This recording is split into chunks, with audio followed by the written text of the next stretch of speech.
Prefácio. Durante a caminhada cristã, encontramos muitas pessoas que desejam nos ajudar a permanecer no caminho de Jesus. O maior problema é quando estas pessoas querem tolir sua forma de pensamento impondo algo que está contrário às Escrituras Sagradas. Os religiosos são pessoas que apenas reproduzem algo que acreditam estar correto. Não estudam e nem buscam uma aplicação pessoal, relacionamento com o Criador.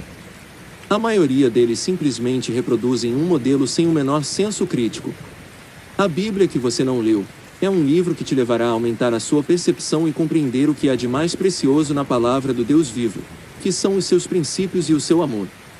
Desejamos que você tenha uma nova percepção acerca da palavra de Deus, para que você seja um verdadeiro amigo de Jesus Cristo, e não o conheça apenas por ter ouvido os ensinamentos de outros homens. Busque suas próprias experiências. Se você é um religioso, prepare-se para abrir mão de toda a religiosidade que te aprisiona e busque a verdadeira liberdade nele. Capítulo 1. A Bíblia é inerrante. Existe um costume em meio ao povo evangélico de afirmar que a Bíblia é inerrante, mas esquecemos, porém, que a Bíblia é uma construção humana. Ela é inspirada por Deus, mas tem os seus autores e Deus não é o autor. A Bíblia tem uma face humana, um rosto humano, ela tem a participação do homem.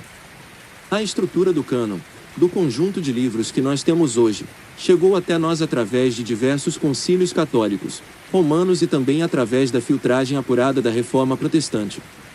Afirmar que a Bíblia é inerrante é o mesmo que afirmar que toda a Bíblia é a palavra de Deus. No entanto, a Bíblia não é a palavra de Deus, ela contém a palavra de Deus, o que é diferente. Na Bíblia temos a inspiração do Espírito Santo e Deus falando através de profetas e justos, em mais de 5.000 anos de história, desde quando Deus se revela a Moisés no Monte Sinai, Êxodo 19, através do anjo que lhe falava, e também falava aos pais de Israel, palavras de vida que eram para ser transmitidas aos filhos de Israel. Na Bíblia nós temos vários erros de português, de concordância verbal, de narrativa histórica, de narrativas quando a mesma história é contada em mais de um livro, e narrativas que são cientificamente reprováveis, como espécies animais catalogadas de maneira errada, erros de tradução e também erros na construção do conjunto de livros que compõem a Bíblia. A Bíblia contém livros que foram escritos por autores diferentes, com conhecimentos diferentes e também vivendo em épocas, culturas, formação e nações diferentes. Na maioria dos casos, um autor não conheceu os outros. Isso dá à Bíblia maior credibilidade. Seria também uma desonestidade intelectual dizer que os erros no texto desqualificam a palavra, ou invalidam o que Deus está dizendo. Por exemplo, quando a Bíblia diz que o Sol parou, isso é um erro claro, cientificamente comprovado que é impossível de ter acontecido, pois não é o Sol quem está em movimento, e sim a Terra. É a Terra que faz dois movimentos de rotação, um ao redor do Sol e outro ao redor do seu próprio eixo. Portanto, se algo parou, sem dúvida foi a Terra. Mas observe, o autor está escrevendo dentro da sua perspectiva, do conhecimento que ele tem previamente, da sua formação intelectual e cultural, e há 3.000 anos atrás aproximadamente, quando eles viram aquilo, a leitura que fizeram foi que o Sol havia parado. Levemos em consideração o conhecimento da época. Para eles o Sol nascia em um ponto e se põe em outro. Na cabeça daqueles homens o que se movimentava era o Sol. Hoje, diferentemente, sabemos que o que está em movimento é a Terra. O que não invalida a atuação poderosa de Deus, operando um milagre a ponto de segurar o dia por um determinado tempo, para que aquilo que era a vontade de Deus acontecesse. Esse milagre, essa interferência, claramente aconteceu, ainda que o relato não esteja correto. Isso não tira a veracidade do testemunho. Nós temos outros exemplos, como em Levítico, que cataloga o morcego como sendo uma ave, e hoje, pelo conhecimento da biologia que temos, sabemos que o morcego é um mamífero voador. Qual foi o critério para que ele fosse catalogado naquele tempo como uma ave? O critério adotado foi: se voa, é ave. Mas agora conhecemos melhor a estrutura biológica dos animais, que foram catalogados há pouco mais de 100 anos atrás. Nós sabemos que também este erro não invalida o testemunho do que aconteceu ali, porém não podemos ser religiosos a ponto de não dizer que esta afirmação está correta. Outro exemplo claro também é da lebre, que foi catalogada como sendo um animal ruminante, e sabemos hoje que ela não é ruminante. O que não desmerece o testemunho do que está acontecendo, mas não podemos ser religiosos. Temos alguns erros de números, pois é comum você encontrar erros quando se narra a quantidade de pessoas, ou de exércitos, ou sempre que se estabelece uma contagem. No hebraico, os números são letras, e quando os copistas iam copiar as escrituras, as pessoas que estavam ditando, falavam, e muitas vezes um número era muito parecido com o outro e acabavam colocando os números errados. Um exemplo disso está em 2 Samuel 8h04. Diz que Davi tomou 1.700 cavaleiros para ir a Damasco, para socorrer Hadadezer, e em 1 Crônicas 18:3-4, diz que Davi tomou 7.000 cavaleiros. Observe a diferença entre os textos, houve um erro de contagem. E ainda há outro texto que diz que foram 700 cavaleiros apenas. Esses erros sempre acontecem. Temos também narrativas no Novo Testamento, em que um evangelho diz que havia um endemoniado em Gadara, Marcos 5:20, e em outro evangelho diz que eram 2 endemoniados em Gadara, Mateus 8:28-34. Outro texto nos diz que antes que o galo cantasse uma vez, Pedro negaria 3 vezes, Lucas 22:61. E em outro texto diz, antes que o galo cante 2 vezes, 3 vezes me negarás, Marcos 14:72. O galo cantou uma vez e Pedro negou 3 vezes. Ou o galo cantou 2 vezes e Pedro negou 3 vezes. Se alguém está certo, o outro está errado. Nada disso, porém, inválida as Escrituras.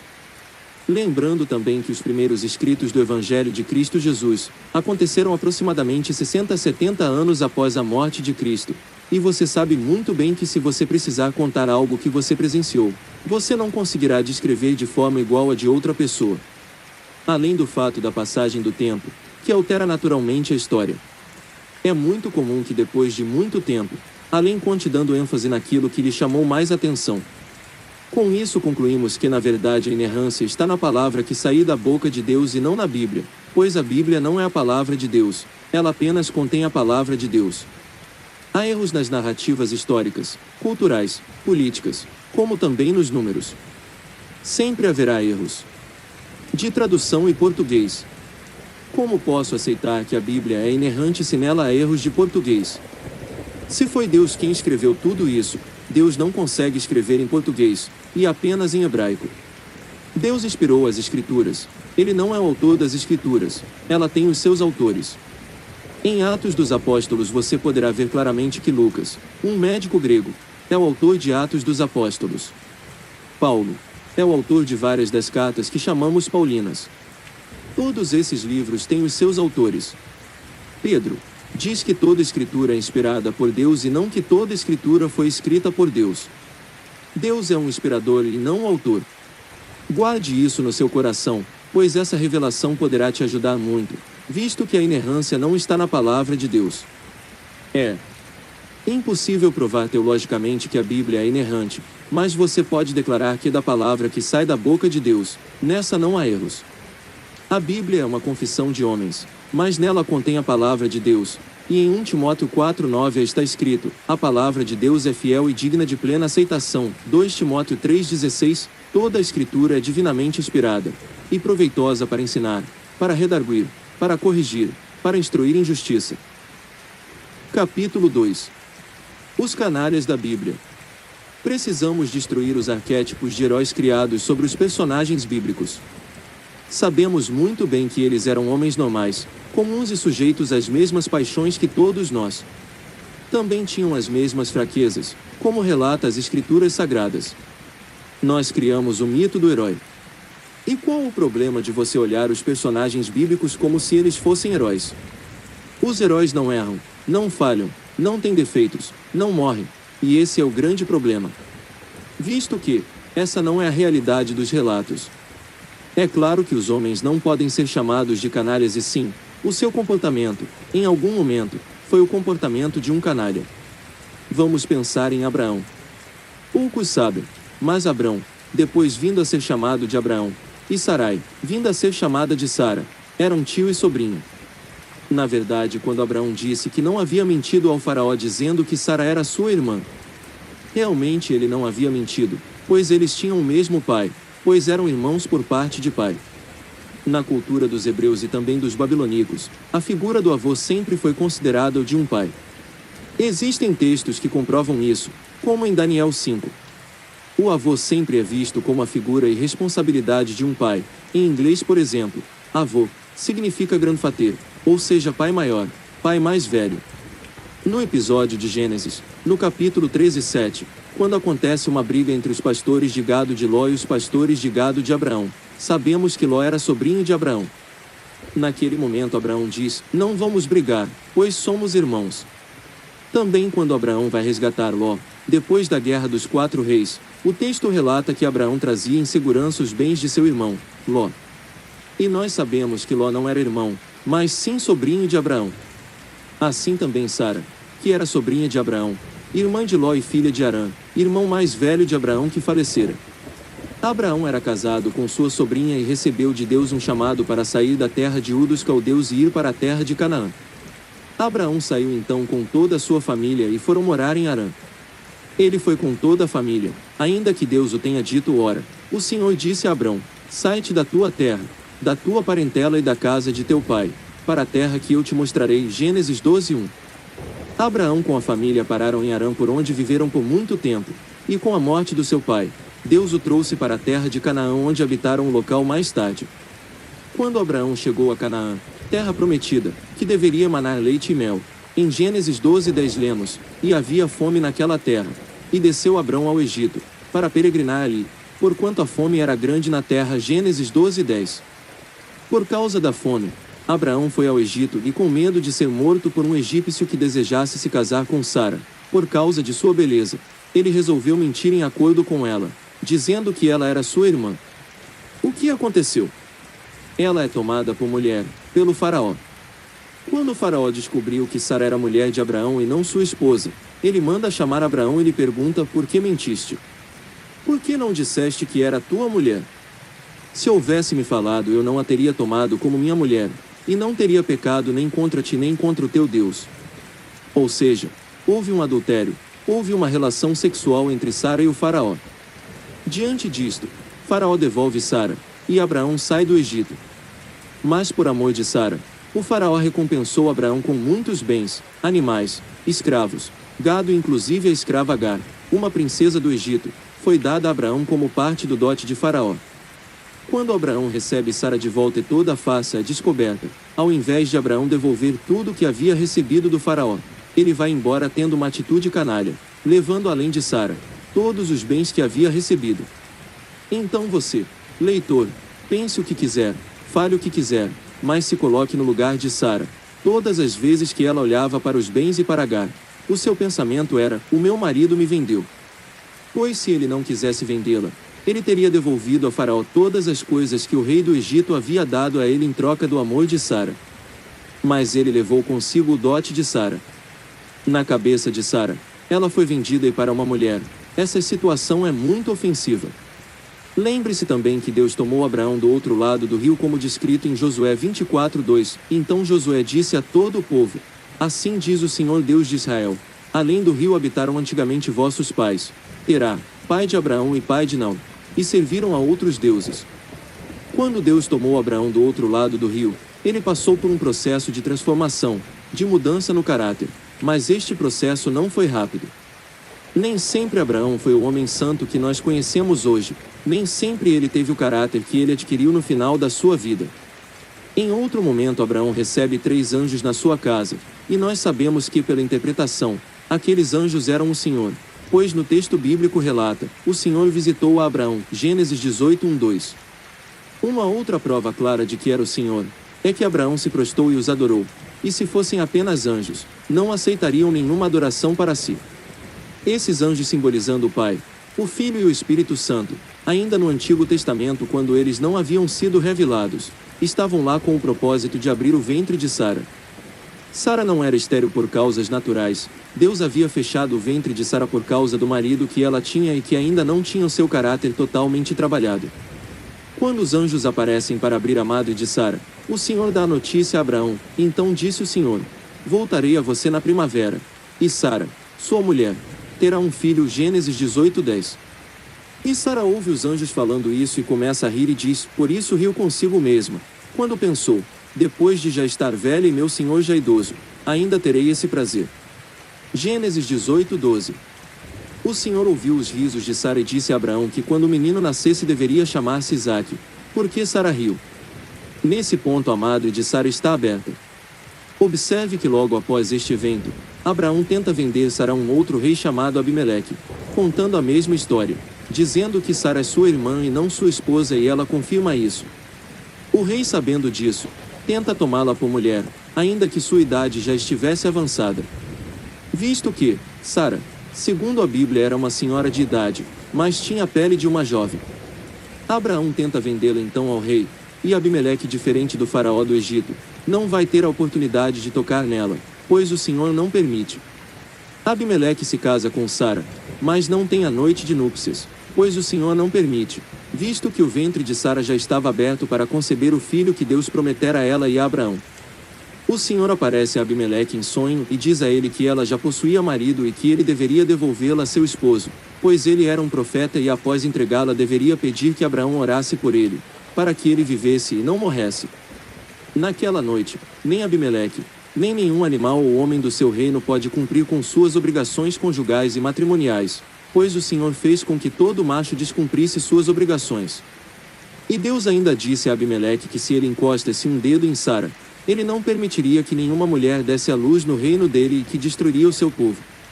Abraão teve novamente sua mulher, e Deus levou em conta o fato dele ser profeta, mesmo estando errado em sua atitude, e ainda disse que ele deveria orar por Abimeleque para abençoá-lo. Mesmo que Abraão tenha tido novamente uma atitude de canalha, pois ele era um profeta. Isso mostra que sua humanidade não impede que se manifeste o dom que Deus colocou em sua vida, mas você precisa passar por um processo de transformação, como dizem as Escrituras em Romanos 12:2, sede transformados por reformardes a vossa mente. Poderíamos falar de inúmeros personagens bíblicos, como é o caso de Davi, que também foi um canalha, apesar de ser um rei ungido pelo Senhor. Davi mandou seus homens à guerra e ficou em seu palácio, e andando e observando pelas janelas, ele viu Batseba, a mulher de Urias, um valente soldado que acreditava no comando de Davi e lutava por sua causa. E Davi comete um adultério com Batseba, a mulher de seu amigo, de seu leal soldado. E Davi, ao se deitar com ela, a engravida, e quando ele descobre isso, tenta embebedar Urias para que ele deitasse com sua esposa, e por não conseguir, envia Urias para a frente do campo de batalha para a morte. Todas essas atitudes são atitudes de um canalha. Veja que Davi também precisou passar pelo processo de transformação, de tratamento do caráter e de formação de uma nova natureza. Todos nós precisamos passar por este mesmo processo. Não foi diferente com Abraão, nem com Davi, e não será com você. Precisamos quebrar os arquétipos de heróis, compreendendo que estes homens eram homens falhos, sujeitos às mesmas paixões e fraquezas que nós. E com os erros que eles cometeram, vamos aprender que precisamos ter o nosso caráter transformado a cada dia, buscando nossa verdadeira mudança. Vamos aprender com as experiências negativas destes homens e assim não cometemos os mesmos erros. E é por este motivo que Deus não ocultou as fraquezas, debilidades e nem erros desses homens, para que a partir desses relatos possamos aprender muito. E você? Quais são as suas 3 maiores debilidades? 2. Qual tarefa você pode propor para cada uma das suas debilidades a fim de realmente ser transformado? Capítulo 3. Santa Ceia. Apesar de durante muitos anos a Igreja nomear esta cerimônia de Santa Ceia, este não é um nome bíblico, é somente mais um termo igrejeiro usado pela tradição e pelo costume da Igreja. Quando falamos sobre ceia, conseguimos identificar 5 nomes bíblicos para esse termo na Bíblia. Na verdade, temos 4 sinóticos que falam sobre a ceia do Senhor. O primeiro em Mateus, o segundo em Marcos, o terceiro em Lucas e o quarto está em 1 Coríntios no capítulo 11. O apóstolo João, em seu evangelho, não fala acerca da ceia do Senhor, apenas relata sobre o momento em que eles comiam a Páscoa. Temos 5 nomes bíblicos para a ceia do Senhor. 1. Deitron Kyriakon, a ceia do Senhor, nome derivado de 1 Coríntios 11:20, de sorte que, quando vos ajuntais num lugar, não é para comer a ceia do Senhor. 2. Klasisto Artou, o partir do pão, expressão utilizada em Atos 2:42, e perseveravam na doutrina dos apóstolos, e na comunhão, e no partir do pão, e nas orações, Atos 27, e no primeiro dia da semana, ajuntando-se os discípulos para partir o pão, Paulo, que havia de partir no dia seguinte, falava com eles, e alargou a prática até a meia-noite. 3. Trapeza Kyriou, a mesa do Senhor, nome que se acha em 1 Coríntios 10, 21. Não podeis beber o cálice do Senhor e o cálice dos demônios. Não podeis ser participantes da mesa do Senhor e da mesa dos demônios. 4. Eucharistia, ação de graças, e eulogia, bênção, termos derivados de 1 Coríntios 11, 27. Portanto, qualquer que comer este pão, ou beber o cálice do Senhor, indignamente, será culpado do corpo e do sangue do Senhor. 5. Cálice sagrado, bênção, 1 Coríntios 10, 16. Porventura o cálice de bênção, que abençoamos, não é a comunhão do sangue de Cristo. O pão que partimos, não é, porventura, a comunhão do corpo de Cristo. Em Mateus 26.26, 27, e quando comiam, Jesus tomou o pão, e abençoando, o partiu, e o deu aos discípulos, e disse, tomai, comei, isto é o meu corpo. E tomando o cálice, e dando graças, deu-lhe, dizendo, bebei dele todos. Lemos que o Senhor tomou um pão e abençoou, e tomou um cálice e deu graças. Com toda a probabilidade, as duas palavras foram usadas uma pela outra e se referiam a uma bênção e a uma ação de graças combinadas. O cálice da ação de graças e da bênção é o cálice sagrado. Esses são os 5 nomes bíblicos dessa cerimônia que por muito tempo foi mal interpretada na Bíblia por falta da compreensão do Antigo Testamento. Se lermos Levítico capítulo 1, 2 e 3, compreenderemos um pouco sobre as ofertas de redenção. E nós temos uma tridimensionalidade quando falamos sobre ofertas de redenção. Em Levítico 1 lemos sobre holocausto, em Levítico 2 fala sobre manjares e em Levítico 3 aprendemos sobre sacrifício. Em hebraico, holocausto é ola, manjares é mincha, e sacrifício é corba. Portanto é necessário ola, mincha e corba, ou seja, holocaustos, manjares e sacrifício para ter uma oferta completa de redenção. Só pode haver redenção se houver a presença dessas 3 ofertas. Porém, essas mesmas ofertas são tripartidas em si mesmas. O que é um holocausto? Uma oferta animal. E o que é o sacrifício? Também é uma oferta animal. Qual a diferença entre eles se podemos oferecer um cordeiro, novilho, touro ou cabrito, bode em ambas as cerimônias? A primeira diferença é que o holocausto só pode ser oferecido de um animal macho, pois é um ato único. No sacrifício, pode ser um animal macho ou fêmea, pois pode ser um ato único ou um ato contínuo. Um ato único seria no caso de um homem matar outro por algum motivo. Ele não é assassino e nem costuma reproduzir esse pecado. Mas ao ter cometido, ele oferece um animal macho em holocausto, em um ato único para que aquele pecado aplaque a ira de Deus sobre ele e assim ele tenha esse erro cometido jogado no mar do esquecimento e nunca mais se lembrar dele. No caso de um ato contínuo, por exemplo, podemos citar que naquela época as pessoas viviam em tendas, e supondo que um homem olhasse para a mulher do outro e a desejasse diariamente, ele poderia oferecer em sacrifício uma fêmea, visto que a fêmea reproduz e assim poderia fazer com que o perdão de Deus se reproduzisse diante desse pecado contínuo, até que ele conseguisse controlar-se, ou arrancasse este pensamento da mente dele. Essa era a crença dos judeus. Outra diferença entre o holocausto e o sacrifício é o local onde é realizado. O holocausto precisa ser feito dentro do santuário. O tabernáculo também é tridimensional e tem 3 dimensões: átrio, lugar santo e o lugar santíssimo. Dentro do átrio existe o altar do holocausto, um lugar onde não se pode oferecer animais cujo sangue foi derramado por pecados. Somente podemos oferecer animais cujo sangue é derramado em holocausto. Os animais que foram ofertados por pecados precisavam ter seus corpos queimados fora do santuário, em um altar chamado altar do sacrifício que fica fora do santuário, em uma montanha ou uma rocha que ficavam à saída leste. Diferente dos animais ofertados ao altar do holocausto que deveriam ser queimados dentro do átrio. Observe isso: o Senhor Jesus precisou morrer fora do santuário, porque ele era uma oferta pelo pecado do povo. Outra diferença é que não se pode oferecer o holocausto pelo pecado e sim por santificação. Mas um sacrifício pode ser ofertado por ação de graças, ou oferta de paz e também como expiação pelo pecado. O holocausto sempre deve ter os seus pés lavados.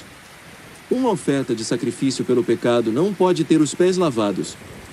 Por isso o Senhor Jesus, na noite da ceia, antes de cear, na Páscoa, ele tomou uma bacia e uma toalha e lavou os pés dos discípulos, pois ele já sabia que eles iriam morrer, mas ele precisava mandar um recado para os judeus dizendo que nenhum deles morreria pelo pecado de outro homem.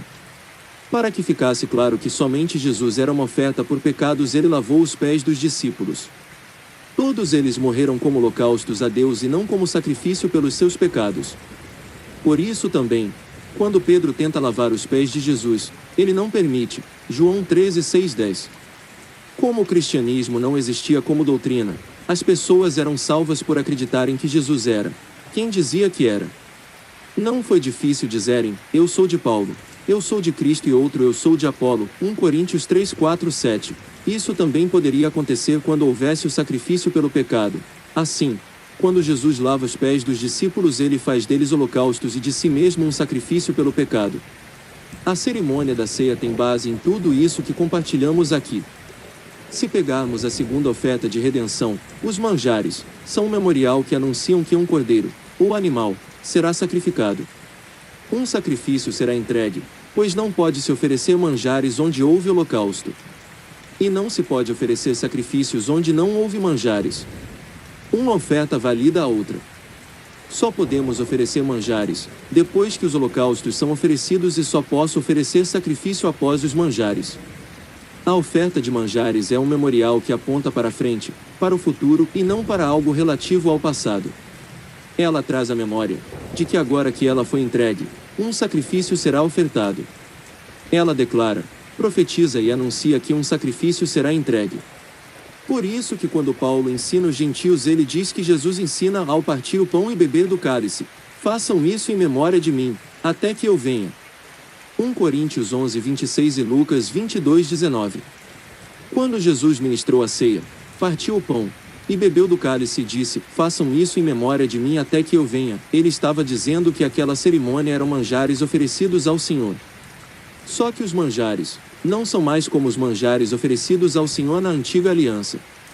Jesus diz: tomando um pão, havendo dado graças, o partiu e o serviu aos discípulos, recomendando: isto é o meu corpo oferecido em favor de vós, fazei isto em memória de mim. Da mesma maneira, depois de cear, pegou o cálice, explicando: este cálice significa a nova aliança no meu sangue, derramado em vosso benefício. Lucas 22:19, 20. Jesus estava dizendo: eu sou os manjares, assim como ele também foi o holocausto na fundação do mundo, como escrito em Apocalipse 13:08, e adoraram-na todos os que habitam sobre a terra, esses cujos nomes não estão escritos no livro da vida do Cordeiro que foi morto desde a fundação do mundo. Na fundação do mundo, Jesus foi holocausto. Na ceia, ele foi manjares. E na cruz ele será um sacrifício. Todas essas ofertas são compostas de 3 partes. A oferta animal é composta de oblação, parte sólida da oferta, está na carne, libação, parte líquida da oferta, o sangue, e a gordura, dá o cheiro suave ao ser queimada. Os manjares, por exemplo, advém de tudo o que compõe a terra, a oblação advém das farinhas de trigo e de grãos e cevada, a libação está no suco da uva e a gordura é advinda do azeite que produz o aroma suave. É por isso que na ceia do Senhor precisamos ter pão amassado com azeite sem fermento e suco puro de uva, ou seja, oblação, libação e azeite. A ceia, na verdade, é a Páscoa sendo aperfeiçoada. A Páscoa é a ceia do antigo pacto ou da antiga aliança, e a ceia do Senhor, o partir do pão, é a ceia do novo pacto ou da nova aliança. Assim, você tem clareza que essa cerimônia foi tirada das Escrituras pelo Senhor Jesus, ele apenas inovou. Não houve criação, mas sim inovação. Quando você inova, você encontra um novo caminho para o mesmo objetivo. Como na velha aliança os homens haviam falhado, Jesus estabelece um novo e livre caminho onde não há falhas e nem a possibilidade desse caminho ser novamente fechado. Capítulo 4. Os 3 Édens. Em Gênesis 2:8, a Bíblia Sagrada diz: e plantou o Senhor Deus um jardim no Éden, da banda do Oriente, e pôs ali o homem que tinha formado. Nós vemos nesse texto, claramente que o Éden não é o jardim, e sim que o jardim foi plantado no Éden, na direção do Oriente. Se o jardim não é o Éden, o que deveria ser este lugar? Éden não está traduzida para nós, ela está apenas transliterada. Éden vem de Adamar, de onde vêm as palavras Edom, Adam, Edem. Adamar é terra, Adão é o que veio da terra, Adão, Edom, vermelho como a terra, e Edem, terra fértil, terra de delícias. Então, quando a Bíblia diz Éden, está se referindo à terra antes do pecado. Antes do homem pecar, a terra era como Éden, um lugar de delícias. Mas se voltarmos antes mesmo da formação do homem, observaremos que já existia um Éden. Em Gênesis 1:1, no princípio, criou Deus os céus e a terra. No verso 2, vemos, e a terra era sem forma e vazia. A terra de Gênesis verso 1 e 2, apesar de serem a mesma terra, estavam em estados completamente distintos. A terra de Gênesis 1:1 não foi criada a partir do caos, ela foi criada a partir do nada. Ela não foi criada vazia, mas foi criada para ser habitada. Ela não foi criada nas trevas e sim na luz. Ela não foi criada no tempo e sim na eternidade. Mas a terra de Gênesis 1:2 está um caos, há trevas, é sobre a face do abismo e há um grande dilúvio. Esta terra está debaixo de um grande juízo. A terra que não foi criada vazia e sem forma, mas que foi criada para ser habitada, como diz Isaías 45:18, era o chamado Éden de Lúcifer, ou Éden mineral. No intervalo em que há entre o verso 1 e o verso 2 de Gênesis, que pode ser de milhões de anos, aconteceu algo que deixou a terra, que foi criado na luz. Aqui no verso 2 tem trevas, e não pode haver trevas onde não houve luz. Primeiro porque trevas são a retirada da luz. O verso 2 mostra que no verso 1 teve luz. Na verdade, essa terra que predominava em minerais, menos vegetais, e que recebeu nela os seres pré-adâmicos, e os homens de partidos que habitavam a terra até então. Esse Éden mineral era o Éden de Lúcifer, e foi criado na eternidade para seres eternos, para serem os guardiões de todas as coisas criadas. Lúcifer e os anjos que estavam debaixo de sua liderança eram guardiões de todas as coisas que foram criadas na terra.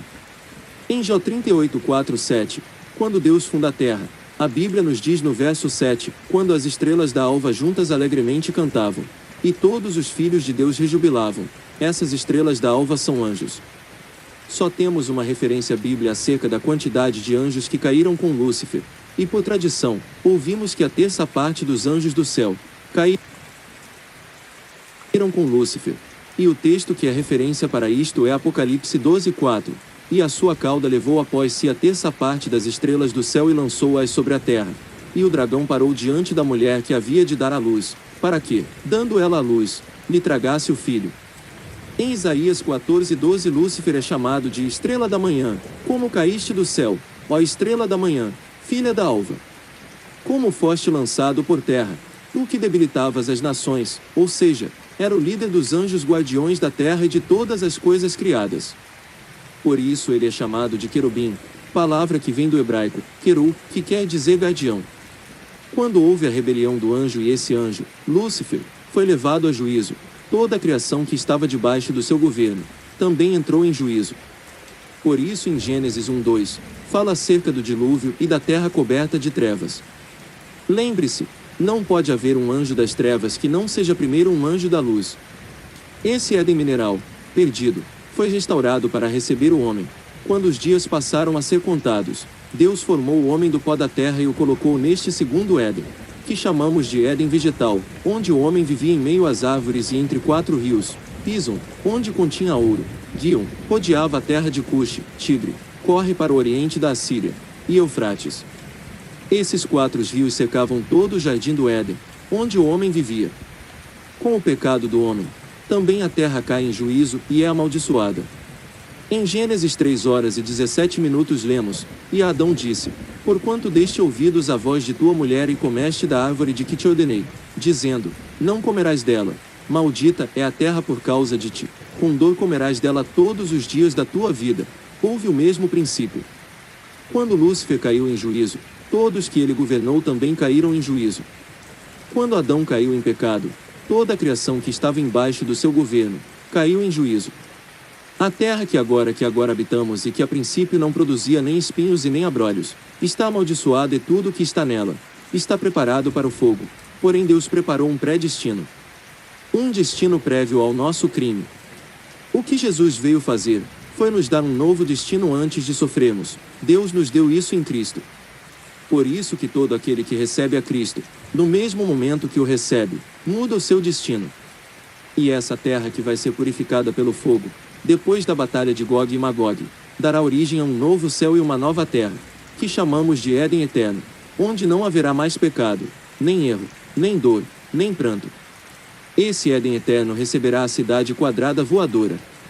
Ao final do milênio, o fogo virá do céu e purificará esta terra e um novo Éden será estabelecido. Um Éden eterno. Observe isso. Havia um quadrado mineral no Éden de Lúcifer. Havia os 4 rios, formando um quadrado no Éden de Adão, e agora haverá uma cidade quadrada no Éden eterno.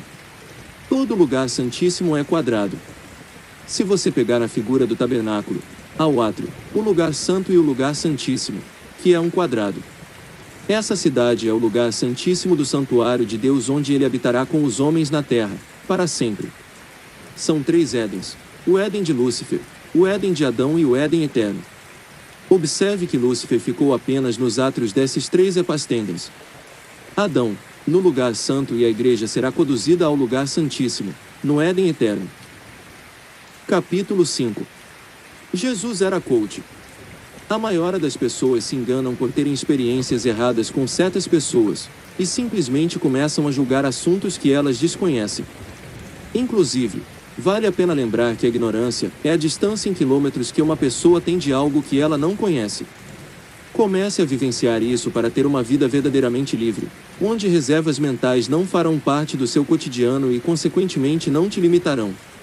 Tente não acusar, prejudicar, ou se posicionar acerca de assuntos que você não conhece. Esse é o problema desta geração opiniática, que gosta de falar de assuntos que desconhece. Julgam sem conhecer. Existe uma questão tradicional em nossa sociedade de compreender as coisas de forma errada. A raiz da palavra tradição é trazer consigo, e então você acaba reproduzindo um padrão sem questionar. Isso é o que mais acontece no ambiente religioso. Repetição de padrões que você não questiona. Nesse capítulo, de fato, você deseja saber se Jesus era coach. Para compreendermos melhor sobre o assunto, precisamos entender o que é coach. A raiz do coach nada mais é do que fazer perguntas e tarefas. Todo sábio faz perguntas, e todo ser que tem uma ideia produzirá uma tarefa para sair do lugar. O que mais acontece nos dias de hoje é que muita gente estranha se torna coach em um único final de semana. E o que isso tem produzido? Pessoas que acreditam terem mudado de vida em um único final de semana e, por esse motivo, começam a afrontar os outros sem sabedoria. Vale a pena compreender que quem passa por uma imersão em coach, aflora a tolice contida dentro de cada um, para que seja minimizado e então ela possa alcançar a sabedoria. Sabedoria nada mais é do que repetir suas incongruências, seus erros, e você ganhará maturidade com isso, o que eu chamo de robustez. Mas de fato, Jesus era coach. É óbvio que ele não era um coach certificado e inclusive não era teólogo. Algumas pessoas se assustam ao verem outras falando coisas sobre a Bíblia sem um curso de teologia. Jesus não fez teologia e nem nenhum dos seus discípulos. O que precisamos compreender é que estamos em uma geração pós-revolução industrial, que criou a necessidade das pessoas terem um diploma. Mas Jesus era um coach, sem ter formado em nenhuma grande instituição, mas ele sabia o princípio das perguntas e tarefas. Você não verá Jesus, em nenhuma citação das Escrituras, falando sobre determinado assunto e não se movimentando. Pois a Bíblia, a fé é irmã-se à mesa da ação. Não adianta ter fé e não se movimentar. Coach é fazer perguntas para descobrir a tarefa para se movimentar. Jesus era coach ou não? Jesus foi o maior coach que já existiu. Afinal, todas as pessoas que chegavam até ele, antes, ele fazia uma pergunta. Qual era essa pergunta? O que queres que eu te faça? E à medida que a pessoa respondia, Jesus fazia uma tarefa, como por exemplo, cuspir no chão e jogar barro no olho do cego. E as tarefas que Jesus produzia eram diferentes para cada pessoa. Ele curou 2 cegos, em um impôs as mãos e no outro jogou barro nos olhos. O verdadeiro coach não passa a mesma tarefa para situações iguais, mesmo que as pessoas sejam diferentes. Ele passa as tarefas e ideias para cada pessoa. Deus te trata na individualidade. Você está lendo este trecho e está pensando que eu estou defendendo a bandeira do coach, mas eu não estou. É apenas para tirar a ignorância do meio da igreja e para que as pessoas não se apavorem, pois, de fato, existem pessoas estranhas. Existem coaches que pregam uma vida que não levam, coaches manipuladores que usam as pessoas para conseguir o que querem. coaches humanistas, coaches desleais, e etc. Da mesma forma que existem médicos que abusam de mulheres, pastores que são ladrões, padres que são pedófilos. A culpa é da Igreja Católica. A culpa é da Igreja Evangélica. A culpa é do hospital. Não. A culpa é de gente estranha. Aprendi com o John Bevere que gente estranha acaba com tudo. Você é uma pessoa estranha. Gente estranha é sempre ignorante e quando há algo novo ele sempre irá se lambuzar com aquilo. De fato, muitos coaches trazem sérios problemas para a instituição chamada igreja, porque ao invés de agir com sabedoria, que é o que se aprende com no coaching, e acredite, coaching é igual religião. Existem várias vertentes, mas o princípio não muda. Pergunta e tarefa. Guarde isso no seu coração. Coaching não tem conteúdo. A matéria-prima para o processo é a pessoa. Coachei. É somente fazer perguntas para direcionar as tarefas. Para que fazer perguntas? Para descobrir o seu alvo. E quando se descobre o alvo, também encontra-se o impedimento, que servirá como matéria-prima para a produção de tarefa. Fique em paz. Se Jesus era coach, vá ler os 4 evangelhos sinóticos, Mateus, Marcos, Lucas e João, e perceba que ele não fazia nada além de perguntas. Diversas vezes perguntaram a Jesus, você é Deus?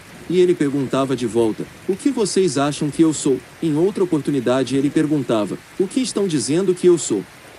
As pessoas sempre faziam perguntas esperando respostas. O bom coach não responde, ele apenas faz outras perguntas.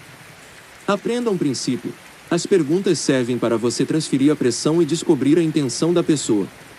Se você não gosta de coach, não quero te convencer a gostar.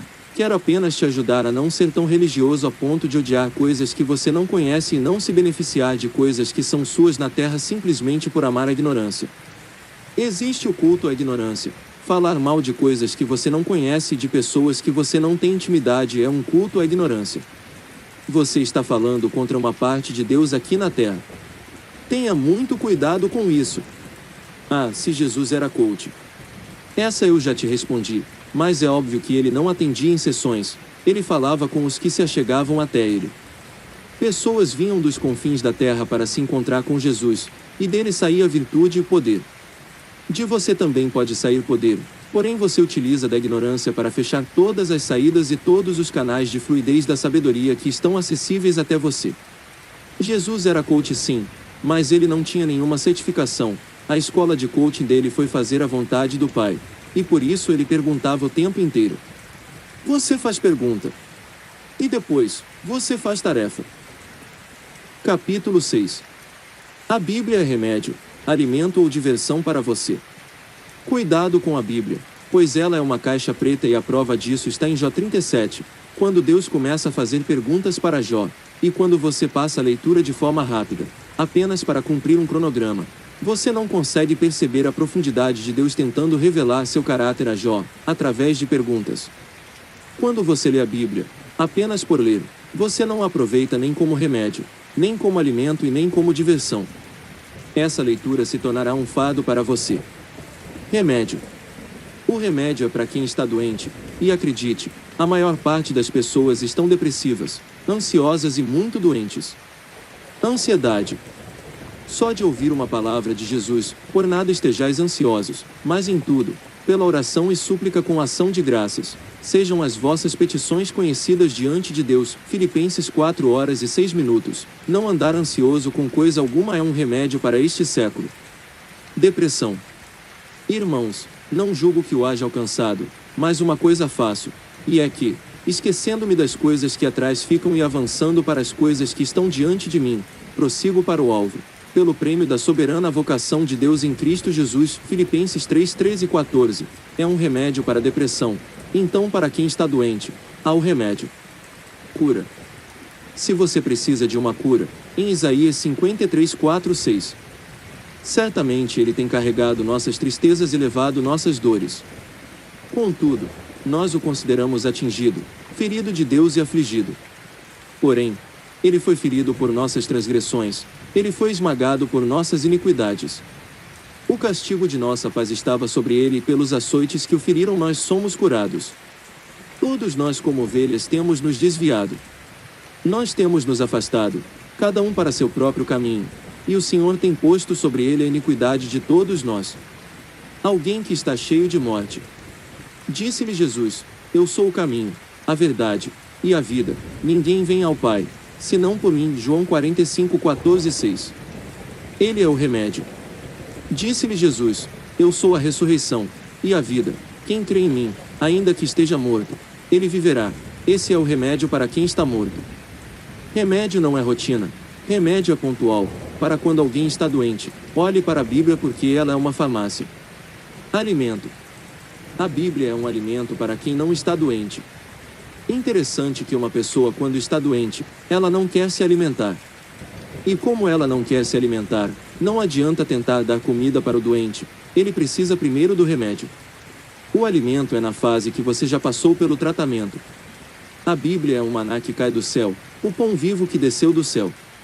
Por que chama pão vivo? Porque em todas as culturas tem pão, e o pão é o alimento mais barato que existe na terra. Então Jesus é acessível a todas as pessoas, então ele é o nosso alimento. Orai, pois, da seguinte maneira: Pai nosso que estás no céu, santificado seja o teu nome. Venha o teu reino, seja feita a tua vontade na terra, como é no céu. O pão nosso de cada dia dá-nos hoje. Ele é alimento, um alimento diário. Você tem se alimentado desse pão. Ele também é um banquete, após se alimentar do pão, do básico, da sua comunhão, da sua experiência diária. Existe um banquete, assim como uma sobremesa.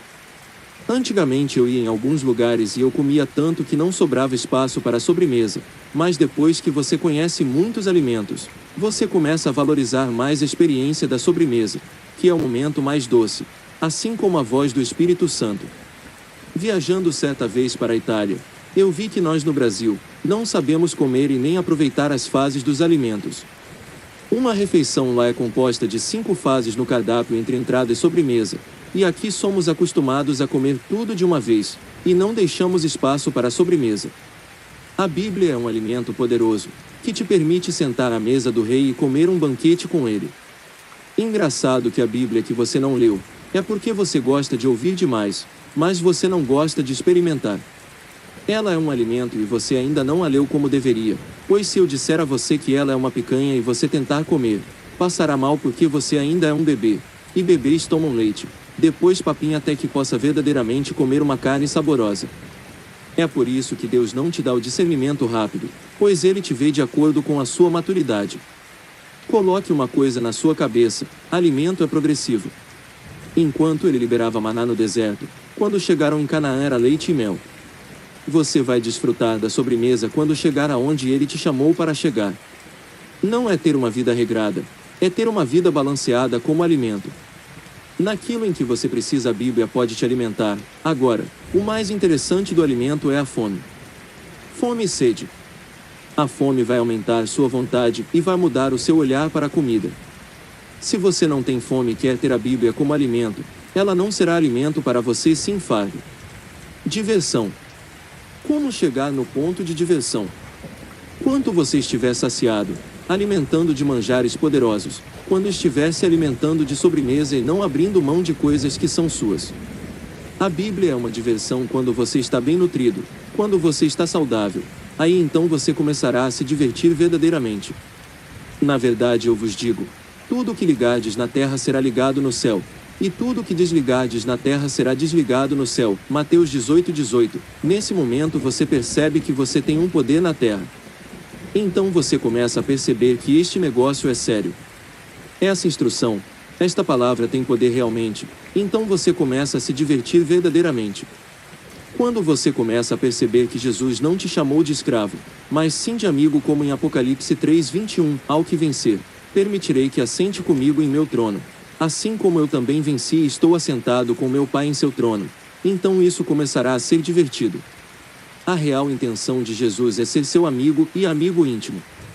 Não pense que algo divertido fará com que você diminua o que é sagrado. Ao contrário, fará com que você compreenda o real significado de ser santo e separado, que é viver uma vida sem fardo, embaixo da graça dele. Uma vida que você não merece, mas você vive pelo amor dele por você. A graça é uma diversão. A pergunta é simples: a Bíblia hoje para você é remédio, alimento ou diversão? Se não for nenhuma das três, ela é um fardo ou então produz pavor em você.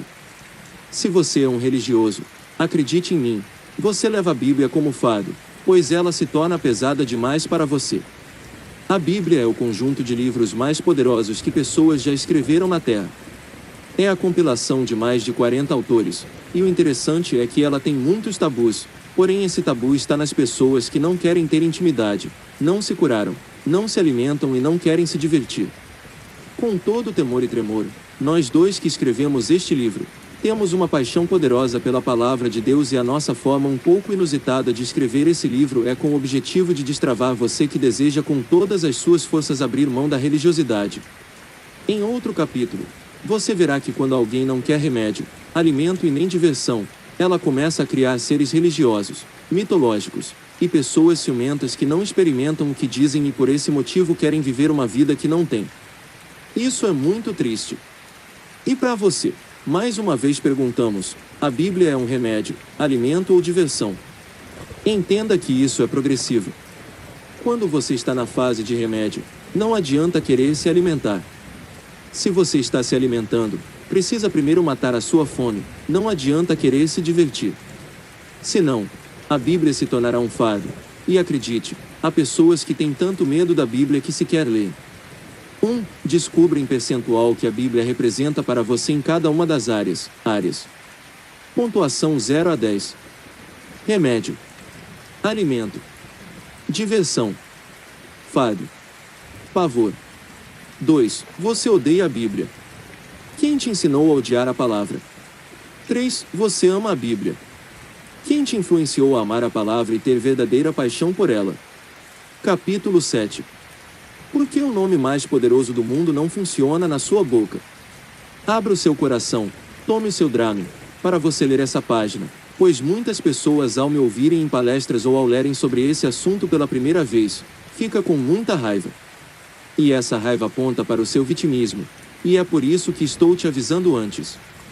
O Dramen é um remédio que ajuda contra o enjoo e náusea, então de acordo com o seu nível de religiosidade, você precisará tomar muito ou pouco Dramen, para não enjoar durante a leitura. Pode acreditar, no começo será difícil engolir o que está escrito aqui e por isso preciso da sua máxima atenção. O nome mais poderoso do mundo é o nome dele, o nome de Jesus. É o nome do que dele. Por ele e para ele são feitas todas as coisas. Ele é o nome que tem mais poder. Ele é o Verbo vivo, encarnado que desceu na terra. Por que o nome de Jesus, sendo o nome mais poderoso da terra quando falado na sua boca não funciona? Responda a essa pergunta. O problema está no nome dele ou na sua crença? Vamos lá, deixe de ser religioso, e aprenda um pouquinho sobre neurociência. Aprenda este princípio que ele mudará sua vida. Quando você usa determinado nome, e ele não te dá resultado esperado, o seu cérebro reconhece esse nome e o coloca no departamento de crenças e essas crenças se forem acumuladas sem resultado tornam-se crenças negativas. Não se ofenda, tome o seu Dramen. O nome de Jesus, quando usado na boca de um incrédulo funciona com maior assertividade pois ele não fica falando todo o tempo. Várias pessoas se achegaram até Jesus e receberam o que queriam, mesmo sem ser crentes. Mas essas pessoas acreditavam tanto, que recebiam. A mulher do fluxo de sangue pensava, se eu ao menos pudesse tocar na orla das vestes, serei curada. E ela recebeu a cura que desejou, pois no momento em que tocou Jesus ele reconheceu e disse: alguém me tocou, porque bem conheci que de mim saiu virtude e poder. Lucas 8:46. A mulher cananeia, disse ela, porém, replicou, sim, Senhor, mas até os cães de estimação comem das migalhas que caem das mesas de seus donos. Mateus 15h27. Jesus, diante de tamanha fé, só conseguiu dizer à mulher, grande é a sua fé. Seja feito a ti conforme queres. Mateus 15:28. O centurião de Cafarnaum, em Mateus 8:8, diz a Jesus, Senhor, não sou digno de que entres em minha casa, porém dize somente uma palavra, e meu criado a sarará. Ao ouvir isso Jesus imediatamente respondeu, em verdade, vos afirmo que nem mesmo em Israel achei tamanha fé. Vai-te como creste, assim te seja feito. Mateus 8:10-13. Todas essas pessoas não eram crentes, mas utilizaram do nome mais poderoso da terra no tempo oportuno. A sua crença determina o seu resultado. Os religiosos passam anos servindo e pedindo, mas como eles não acreditam, o nome perde eficácia cerebral. Longe de dizer que o nome de Jesus não funciona, afinal é o nome mais poderoso do mundo, o nome do homem que tirou o pecado do mundo. Ele foi o homem que ressuscitou após a morte, é o nosso Cristo e ele voltará, não tenha dúvida nenhuma disto, e nem da nossa intenção em chamar sua atenção quanto a isso. Mas o fato de falar diversas vezes esse nome e ele não funcionar, instalou uma crença negativa na sua cabeça, e essa crença tem atrapalhado você. É por isso que muitos cristãos não têm coragem e não dão conta de expulsar demônios, curar enfermos, dar ordens para a tempestade, por exemplo, em nome de Jesus. Tudo isso porque em algum momento ele disse: Senhor, que eu não saia do meu emprego em nome de Jesus, e ai, ele sai do emprego. Instalando crença errada. Como diz Delino Marçal na música, Deus é Deus. Se Deus fizer, ele é Deus, se não fizer, ele é Deus, se a porta abrir, ele é Deus, mas se fechar, continua sendo Deus, e você precisa ter essa mentalidade. Caso contrário, as várias crenças de forma repetida atrapalharão a forma com que você usa o nome mais poderoso da face da terra. O nome mais poderoso é uma frequência, uma energia, no céu e na terra. Quando você vai pronunciá-lo com sua boca é como se passasse um filtro dentro da sua cabeça e viesse poder do céu para dentro do seu cérebro, e é liberada na terra pela sua boca, o que também é uma frequência. Só que quando a crença é errada, a frequência desvia o percurso como em uma placa de circuito integrado contida em um computador. Dentro dos caminhos desse circuito, existe um local chamado limbo, e é lá que cai a sua fé. A fé é a imaginação, imaginar mais ação. Então quando você usa o nome mais poderoso do mundo, você precisa de fato acreditar, mas se você tem uma crença errada ela precisa ser ressignificada. Várias pessoas gostam de questionar sobre a existência, validade e cristandade de Jesus Cristo. Uma vez, vi em um programa de TV um ateu que dizia: vocês acreditam no cara errado, eu sou Jesus, e um cristão disse: tudo bem, mas não vou seguir você. E o ateu disse: siga-me, pois eu faço as mesmas coisas que Jesus fez. E o cristão respondeu: tudo bem, se você fizer as mesmas coisas que Jesus fez eu te sigo. E o ateu replicou: muito fácil, posso arrumar uma confusão e me matar. E o cristão disse: façamos o seguinte, arrume confusão, morra e no terceiro dia você ressuscita. E quando você voltar dos mortos irei te seguir. Há um detalhe que você não sabe, mas precisou mais de 300 combinações entre o Antigo e o Novo Testamento para comprovar essa morte e essa ressurreição de Cristo, para comprovar a volta dele. E todo espírito que fala que Jesus veio em carne, ele está correto. Por que o nome mais poderoso do mundo não funciona na boca de quem é crente quando um descrente fala no nome dele? Funciona. É simples, crença cerebral. Eu sei que esse assunto está longe da seara dos religiosos mais poderosos, pois eles amam a ignorância acerca das coisas da ciência. Por exemplo, na antiguidade, muitos cientistas estudiosos morreram, e acabavam com suas carreiras porque os religiosos não aceitavam as coisas que eles diziam. Na verdade, os religiosos são assim até hoje. Quando você não se enquadra no padrão que eles pregam, eles te acusarão de coisas que eles gostariam de estar fazendo. É assim também no marxismo. Existe uma tática de acusar as pessoas daquilo que você é, assim, nunca saberão que é você quem faz. Esse nome funciona na sua boca. Se você não sabe, faça o teste nas próximas 10x que você falar o nome de Jesus.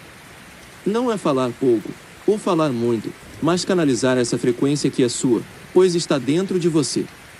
Te desafio a próxima vez em que você for expulsar um demônio, não impor as mãos e nem falar: sai em nome de Jesus. Apenas peça que ele olhe dentro dos seus olhos e assim, ele verá o mestre dentro de você.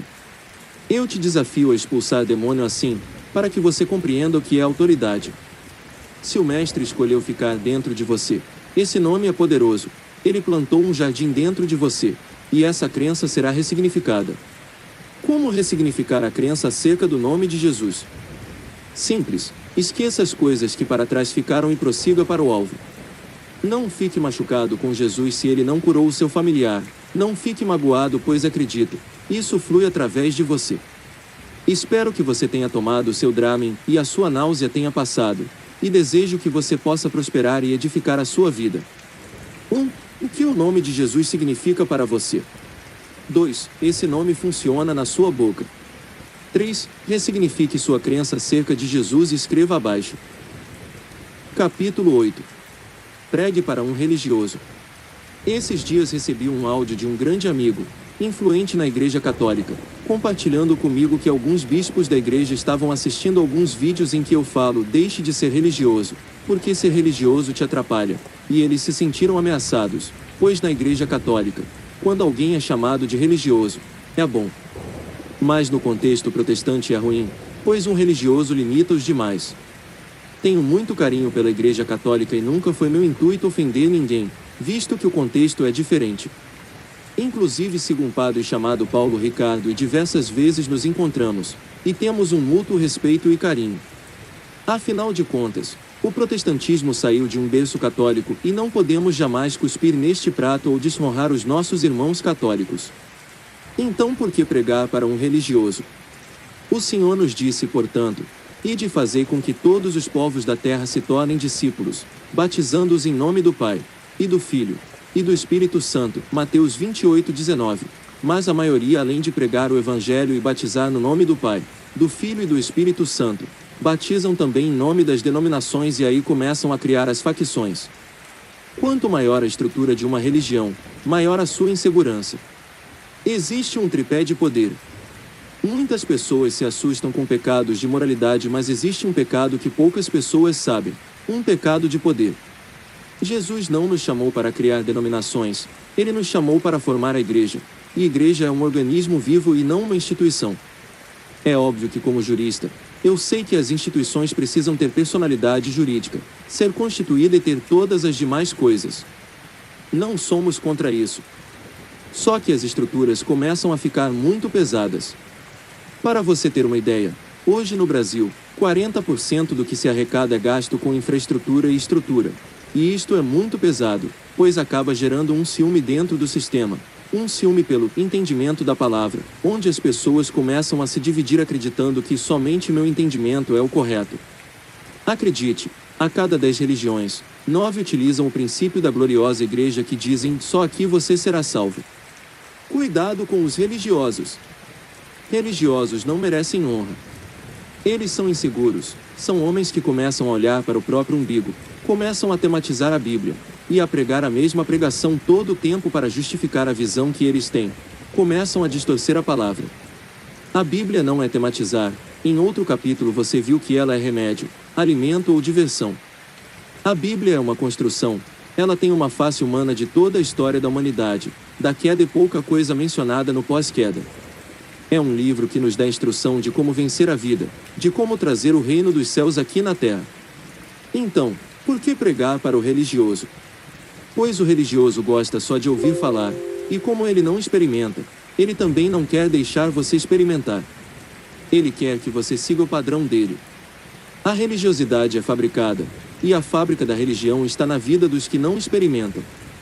E ai de você se for usado ou ousado. Como eles não experimentam, eles não gostam de ousadia e também querem reter você da oportunidade de experimentar. Querem você dentro de um padrão, falando do mesmo jeito, agindo conforme os métodos que eles criam, e usando até mesmo a mesma gravata laranja no dia de servir a ceia. Por quê? Porque para eles, se não houver padrão não serve. Cuidado com a expressão, você está fora do padrão. Enquanto executivo de uma multinacional com mais de 200 mil funcionários, eu aprendi que padrão é bom e não acuso igrejas de terem os seus padrões. Acredito que toda instituição, empresa, casa, família, precisam de ter padrões. Só que padrões não são o limite, eles precisam ser o piso e não o teto. Guarde isso no seu coração. Quando o padrão for um teto para te limitar em seu crescimento, seja ele qual for, você está rasgando Gálatas 5 horas e 1 minuto da sua Bíblia, que diz: foi para a liberdade que Cristo nos libertou, e o que mais tem no meio religioso é padronagem para limitar o corpo. A diferença do corpo de Cristo para um corpo humano é que o corpo humano chega em um ápice e começa a cair. O ápice do corpo humano é aos 33 anos de idade, quando todo atleta de alta performance começa a perder rendimento. Engraçado, não é? Jesus morreu exatamente aos 33 anos de idade. Ele foi tão perfeito em seus caminhos, que quando ele chegou ao ápice do seu corpo humano, Ele foi crucificado e morreu. Por que pregar para um religioso? Porque eles estão atrapalhando o crescimento do corpo. O corpo humano cresce até o ápice e depois diminui. O corpo de Cristo é diferente, ele cresce e rompe em crescimento. A brasa fora do braseiro se apaga, Provérbios 26:20. Eu sei que você concorda com isso e nós não podemos andar afastados uns dos outros. Foi assim que o nosso Mestre nos ensinou a viver uma vida de igreja e investir nossa vida como sacrifício vivo e agradável naquilo que ele nos chamou. Só que existe um fato que você nunca percebeu, que se a brasa fora do braseiro apaga, precisamos colocar brasas novas, só que as brasas estão em cinzas. Religiosos são cinzas, e as cinzas apagam as brasas novas. Se você entende de churrasco, você sabe que ao colocar carvões novos em um lugar onde há muitas cinzas, as cinzas apagam o carvão. Então o religioso quer apagar o crescimento da igreja. Para você ter uma ideia, se nós, os cristãos que representamos na Terra 2,2 bilhões de pessoas, vivêssemos plenamente o Evangelho, e transbordássemos naquilo que ele nos chamou, uma semana seria muito para chacoalhar a terra e Jesus voltar. O problema são os religiosos. Certa vez, em uma pesquisa disseram, o problema do mundo são as armas, as drogas, e sabe qual é o problema do mundo? Religião. Em Tiago 1,27 está escrito, a religião, pura e imaculada diante de Deus e Pai, é esta, visitar os órfãos e as viúvas nas suas tribulações, e manter-se sem manchas do mundo. Mas além de compreender sobre a verdadeira religião, você precisa saber que os religiosos precisam receber uma pregação dos verdadeiramente livres. Dos que não se submetem a esse engessamento do corpo. O corpo de Cristo está em plano crescimento, e os religiosos não podem parar, pois eles querem parametrizar de acordo com seus traumas, suas inseguranças financeiras, as suas tematizações, seu pouco conhecimento e seu excesso clerical. A igreja não é clericalismo. A igreja é uma casa onde famílias se encontram e não onde o poder é estabelecido na terra. Entende? O poder são as pessoas, pois todos são sacerdotes. E por que pregaremos aos religiosos depois de hoje? Porque existe uma nova onda, a que Cristo chamou na última hora. Uma onda de pessoas que são livres e que não querem trazer pessoas para dentro de uma forma, mas que valorizam levar uma vida para fora dos prédios. Porque a igreja não tem 4 paredes, igreja tem 2 pernas. Eu e você somos igreja. Nós somos igreja.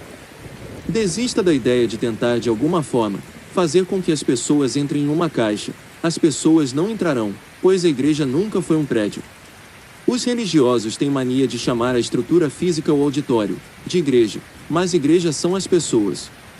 O religioso tem mania de chamar o palco de altar, mas o altar na Bíblia é para sacrifício de animais, e o engraçado é que não existe sacrifício, mas em alguns palcos existem muitos animais. O religioso insiste em usar coisas atemporais sem aplicabilidade nos dias de hoje, sendo que eram para momentos que já passaram. O religioso pensa de todas as formas, quando ele vê alguma forma, ele pega a própria Bíblia com dissonância cognitiva para tentar convencer alguém com um texto, e o outro que não tem ousadia e nem sabe fazer perguntas como Jesus fazia, acredita. Quando alguém quer sair de alguma igreja, o religioso usa João 10 para justificar que o outro é um lobo. Certa vez tive um problema com um pastor que me chamou de Lúcifer, Saul e de várias outras coisas, e me expôs diante de outras pessoas, e aquilo foi um grande aprendizado. Nesta ocasião eu perguntei a Deus, por que aqueles que eu ando e amo de todo o meu coração me perseguem? E ele me respondeu, como você vai falar de religiosidade se eles não te perseguirem? Naquela hora eu entendi que algo haveria de acontecer e eu alegraria meu coração por aquela perseguição. Entenda algo, o religioso ele precisa pregar e a maior pregação não é com a boca, é com o seu comportamento. O religioso comove muita gente, mas o convencimento se dá por pessoas verdadeiramente livres. Os livres convencem por meio dos seus resultados, mas os religiosos não têm resultados. Como pregar para um religioso? Não abra a boca. Se movimente, tenha resultado e viva por princípios na terra. 1. As pessoas que estão ao seu redor são religiosas. 2. Com sabedoria. Você irá tratar isso de qual forma? Qual ação você pode produzir hoje? 3. Qual comportamento você precisa mudar para abandonar a religiosidade? Capítulo 9. Jesus selvagem. O religioso sempre quer que as pessoas agradem às crenças dele. Ele deseja de toda a alma que as pessoas, sem experiência, se pareçam com ele. Só que quem precisamos seguir não é o religioso e sim, devemos cultivar o comportamento de Cristo, aquele que não agradou a ninguém. Certa vez, Maria chamou Jesus, e Jesus estava em uma casa e disse: Pois todo aquele que faz a vontade de meu Pai que está nos céus, este é meu irmão, minha irmã e minha mãe. Mateus 12:50. Você que é católico não se sinta ofendido, foi um chega para lá que Jesus deu em Maria para passar um recado a ela dizendo: aqui é homem, pode ir cuidar dos meninos, os outros irmãos. Aquele homem parecia sem controle. Certa vez, Jesus saiu da presença de sua mãe, Maria, e foi discutir com os mestres na sinagoga. Jesus já tinha uma identidade formada, e todo ser que possui uma identidade formada não precisa agradar a ninguém. E você pensa: serei eu, esta pessoa que vai desagradar os outros? Não. Os que andam perto de quem tem identidade, respeitam as pessoas. Como são poucas pessoas que têm identidade estabelecida e consolidada, poucas são respeitadas. As demais são afrontadas, violadas, e elas precisam absorver emocionalmente a ditadura dos outros, precisam arcar com fardos emocionais que outras pessoas não conseguem suportar. Então, quem consegue liderar a si mesmo, não deixa que seu corpo torne-se um lombo de cavalo para os outros montarem. Afinal, você sabe por que pessoas montam a cavalo? Por que existem cavalos? A pergunta é: você é o cavalo de alguém? Saiba que no terreiro de Macumba, a expressão cavalo aponta para um corpo que não tem domínio sobre si, então qualquer espírito não terá poder de manifestação na terra, se não houver um corpo para ser montado. Aprenda definitivamente que só corpo ou matéria é que tem poder na terra. Então, como você não usa o seu para obedecer o que sua alma e o seu espírito aponta, outras pessoas vão usar você como cavalo. Por que Jesus era selvagem? Porque ao mesmo tempo em que ele era doce, ele também entrava no átrio do templo e via cambistas vendendo coisas na casa do Pai. E ele poderia chegar com a doçura celestial e dizer: Ei amigos, beleza. Assim como está escrito na palavra de meu Pai, o zelo pela minha casa me consome, por favor, se retirem. Mas não foi assim. Jesus naquele momento quebrou tudo, destruiu todas as barracas, e aquele Jesus era selvagem. Para você que é religioso e ficou preocupado com: lá vem outro capítulo maluco, que Jesus é aquele manso e humilde, e quebrando as coisas dos outros, dando prejuízo para as pessoas. Que Jesus é aquele que ao expulsar um demônio, o próprio demônio pede para entrar em uma manada de porcos, Marcos 5, e Jesus atende. Jesus era um quebrador de regras, mas ele não quebrava nenhum princípio. Ele veio para restaurar os princípios e para isso é necessário quebrar as regras, pois religiosos secam princípios com regras pessoais e com crenças para distanciar você daquilo que é seu. Os princípios são seus aqui na terra, e não são de religião nenhuma. Esse Jesus selvagem, quando conversava com fariseus e homens legalistas, ele ficava muito bravo.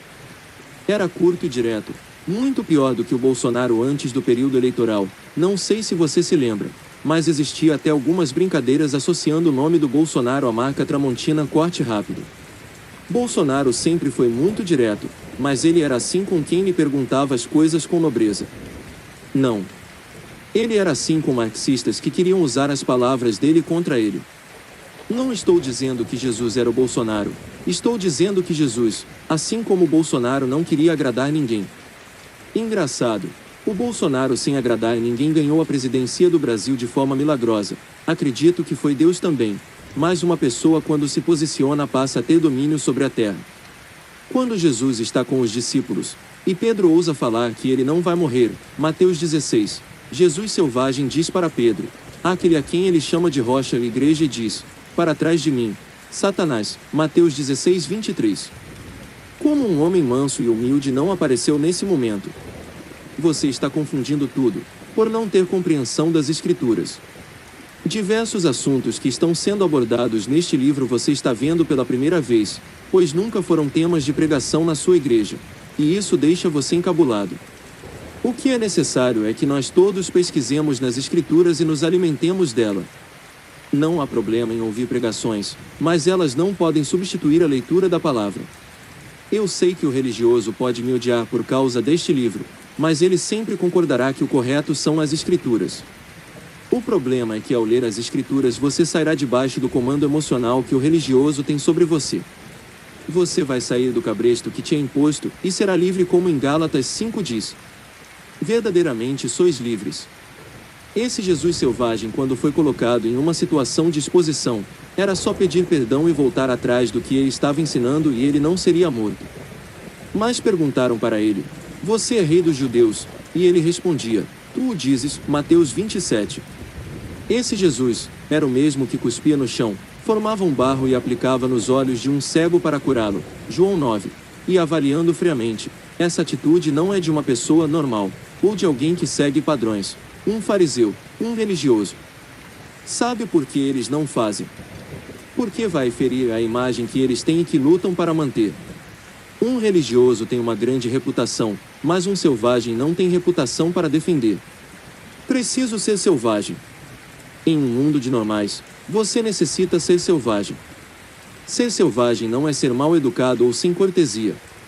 O selvagem é saber a hora certa de atacar, porque ele é como um leão, e você não verá um leão em uma fazenda.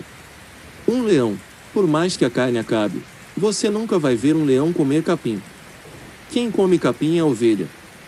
Interessante que Jesus é o cordeiro, e o cordeiro é o sacrifício. Exatamente por isso Jesus disse: portanto, ide aprender o que significa isto: misericórdia quero, e não sacrifícios. Mateus 9h13. Por isso que ele, sendo o verdadeiro sacrifício, não te pede nenhum sacrifício, mas sim obediência. Você precisa ser um selvagem.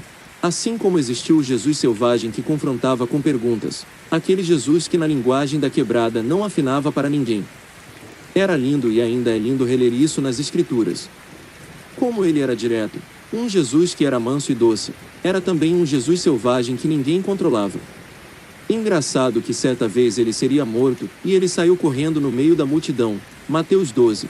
Um homem manso e humilde não precisava disso. Jesus era tão selvagem que ficou 40 dias no deserto sem comer e ali precisou ativar os principais instintos de sobrevivência. Ele teve boas ofertas para quem pensa nas coisas desta terra, mas ele foi um selvagem do reino que abriu mão de comida, de glória, de reino e de poder na terra, para cumprir a vontade do Pai. Só um selvagem consegue fazer isso. Jesus era tão selvagem que ele chegou a suar gotas de sangue e em um momento de fraqueza e de colapso mental em seu cérebro, chegou a sair da sua boca: se possível for, passe de mim este cálice, Pai. Mateus 26:39. Mas a sua mente de vencedor falou mais alto, e ele completou: contudo, não seja como eu quero, mas seja feita a sua vontade. Mateus 26:39b. Sim, Jesus era um selvagem, mas ele também era um nobre do reino. E quando ele viu o reino, e ele sabia de onde vinha e para onde iria, nada compensava mais na terra do que salvar a sua vida. Caro leitor, aprenda algo. Pare de viver a síndrome do cordeiro. Ele já pagou. Abraão tentou pagar a oferta, mas Deus proveu o cordeiro. Gênesis 22. Adão tentou vestir as vestes para se esconder da nudez, mas Deus proveu o cordeiro. Gênesis 3. Cuidado com o cordeiro. Ele já foi ofertado e você não precisa mais se ofertar. Você precisa obedecer aquilo para o qual ele te chamou. Seja um leão no seu casamento, seja um leão nas finanças, seja um leão com religiosos, seja um leão com todos aqueles que tiram você da rota do reino, com todos os que tiram você da intimidade com o Mestre. Sei que é difícil para você engolir este livro, mas como eu já escrevi em um capítulo anterior, tente ler este livro tomando um Dramin, para não dar náuseas no seu estômago. Jesus era um selvagem. A resposta é sim, mas quero te perguntar: e você, é um selvagem? Você luta pelas coisas que acredita. Você luta pelos seus. 1. Quais atitudes você pode tomar hoje para abrir mão da síndrome do cordeiro que você tem carregado até hoje? 2. Você sabe sua real identidade. Você é um leão ou uma ovelha? 3. Você compreende que Jesus já foi o sacrifício vivo e você não precisa mais se ofertar. 4. Quais atitudes você começará a ter hoje para se tornar um selvagem como Jesus? Capítulo 10. A graça sempre existiu. Em Gênesis 3h06, a palavra de Deus nos diz: quando a mulher viu que a árvore parecia agradável ao paladar, era atraente aos olhos e, além disso, desejável para dela se obter discernimento, tomou do seu fruto, comeu-o e o deu a seu marido, que comeu também. Os olhos são a porta de entrada da alma. Desejamos sempre aquilo que agrada aos nossos olhos, aquilo que alimenta nosso corpo físico, nosso ego, e foi assim com os primeiros homens. Foi assim com Adão e Eva. A mulher viu e então desejou. Nossos atos são sempre antecedidos por um momento de sedução.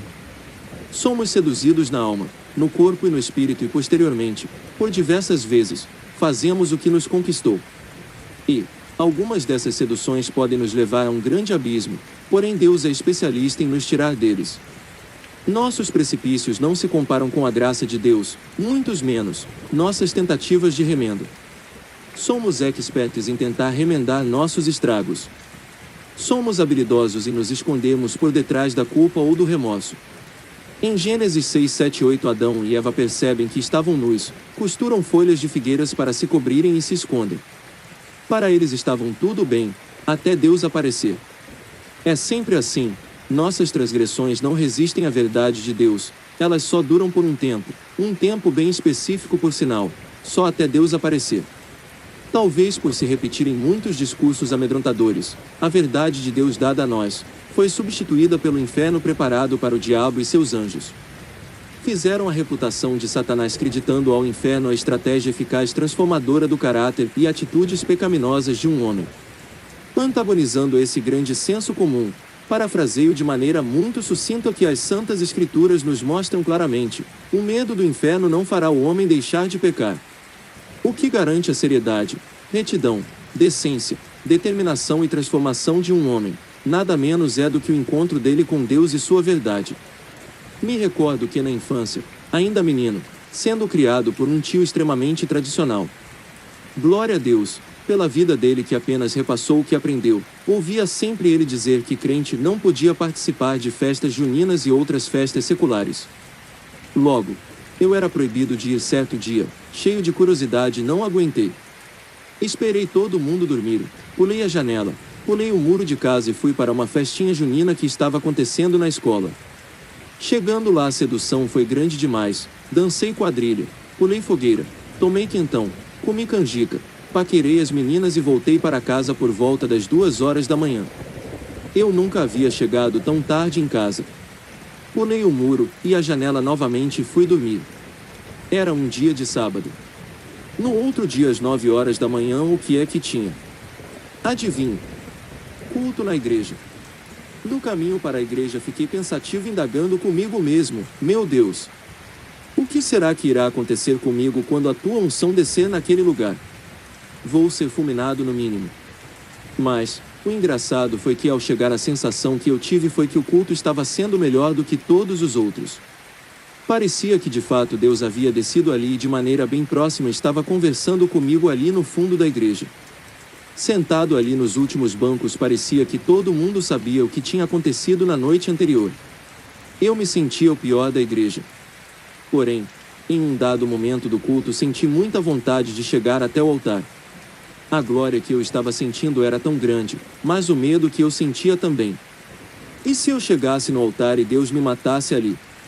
Bom, corri o risco. E a única coisa que me aconteceu foi que, ao sair correndo e pular naquele altar, entrei naquela glória que estava disponível e, acreditem, saí vivo e estou vivo até hoje.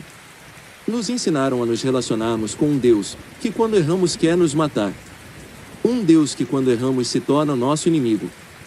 Porém, a grande verdade é que Deus não tem problema com o pecado. É uma questão de lógica até.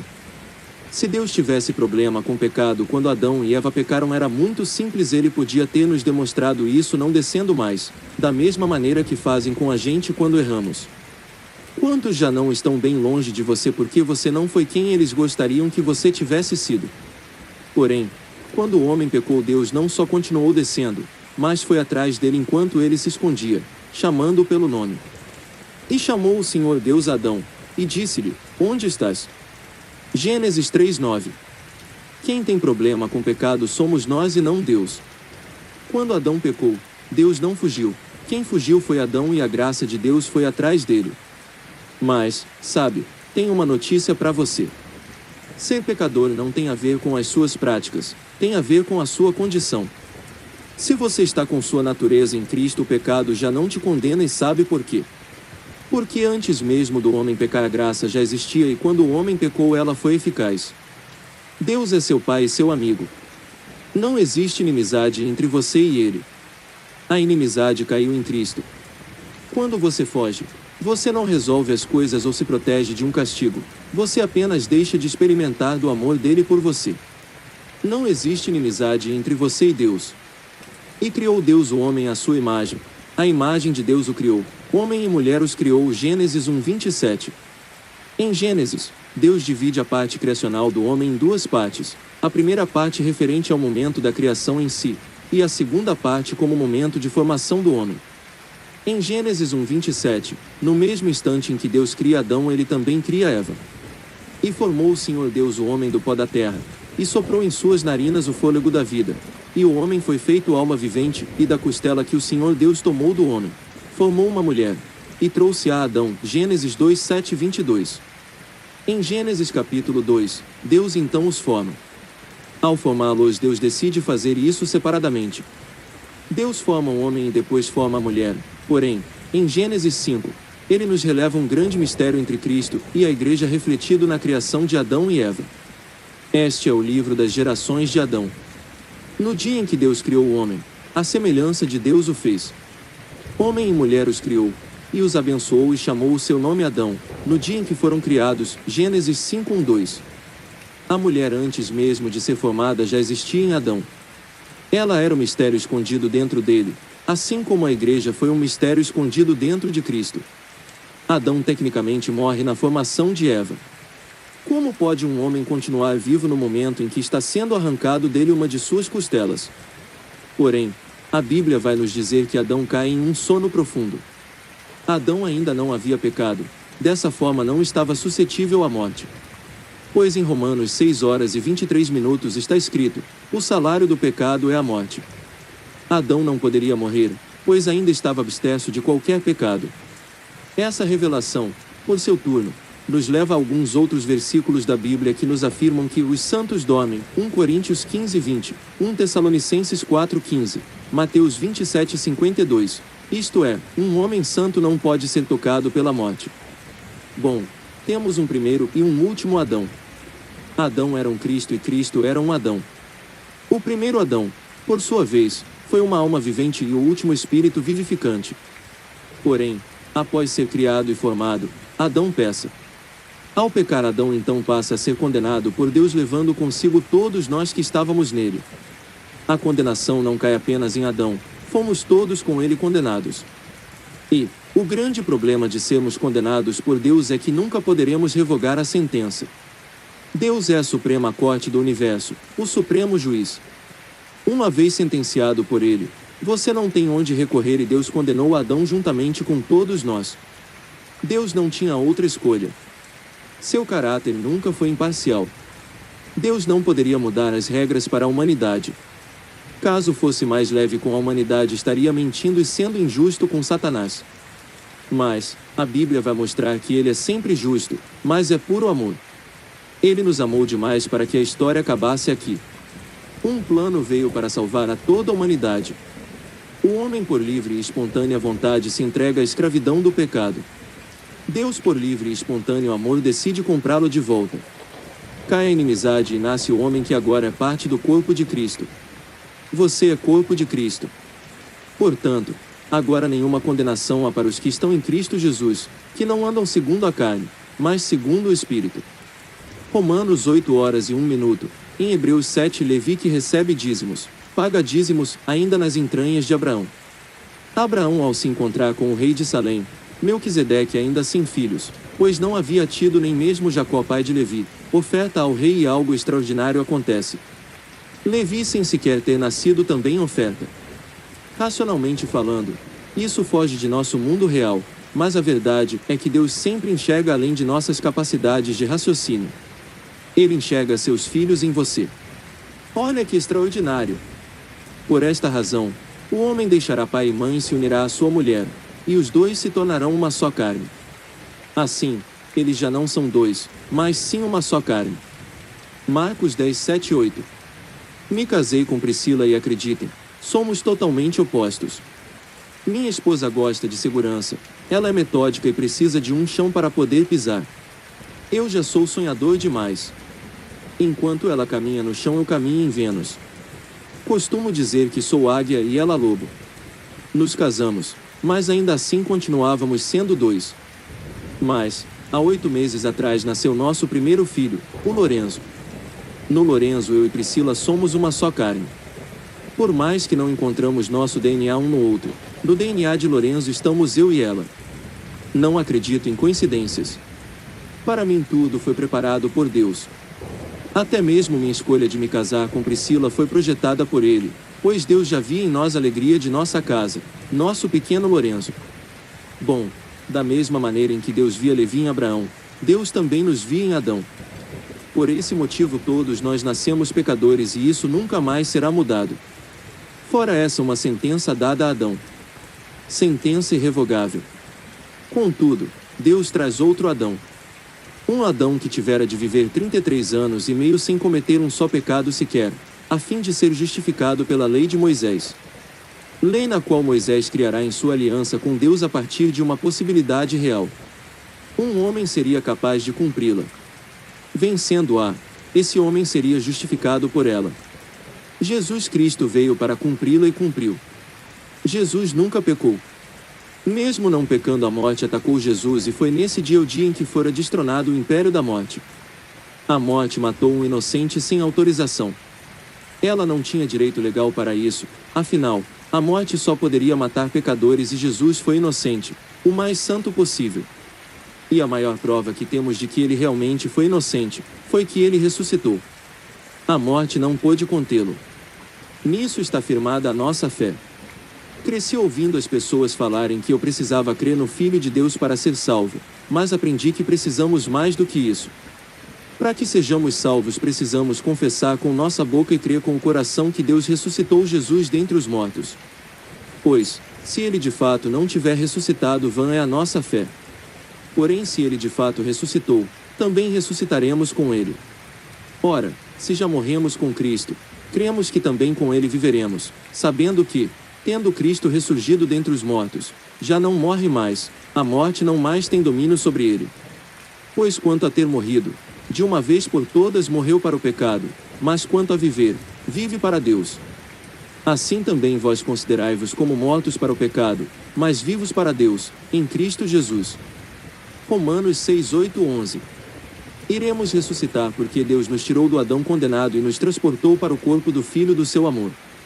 Não tem a ver conosco, tem a ver com nossa posição. Antes estávamos em posição de condenados, agora estamos em uma posição impossível de ser condenada porque agora somos corpo de Cristo. Reflexões para viver dias de graça em algum momento de sua vida. Você acha que deu mérito a você mesmo ao invés de dar a Cristo todo o merecimento da salvação? Em quais situações? Pense em algumas delas e escreva abaixo.